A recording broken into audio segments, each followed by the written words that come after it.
Што точно има во пакуваното мелено месо, полуготовите кебапи и плескавици во месарниците и во совомесните производи? Потрошувачите ќе можат точно да прочитаат во декларациите од 1 мај, кога стапува во сила новиот правилник.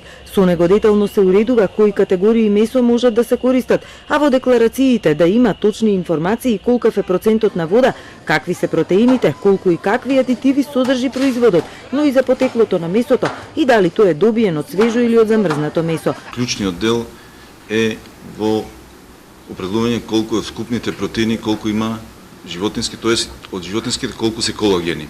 Бидејќи колагените се пониска нутритивна вредност и овде може да стекнете економски добивки преку вметнување повеќе колагени да ви се прикажува како протеин. Другиот дел беше што немаше во декларацијата процентот на вода.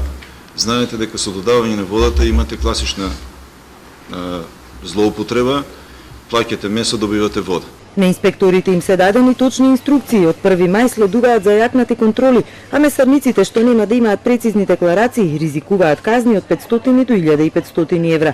И досега за меленото мораше да се прецизира колку говедско или свинско содржи.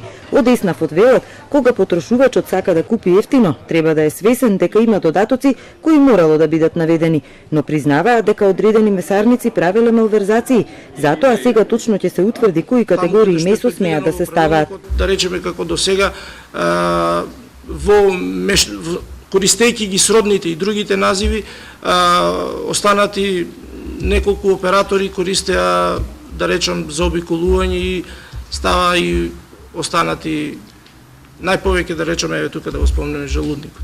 За организацијата на потрошувачи битно е што сега за замрзнатото месо точно ќе се знае датумот кога е замрзнато, а не само кога е спакувано, но и до кој датум тоа е употребливо. Да биде безбедно, секако е безбедно. Ние очекуваме дека храната не може максимална безбедност да биде, него очекуваме да биде безбедна која купуваме. Рестораните и натаму не мора да даваат декларации. Граѓаните од нив и најмалку се жалеле. Иако се прават контроли, а клиентот, ако не е задоволен, може да ја врати храната.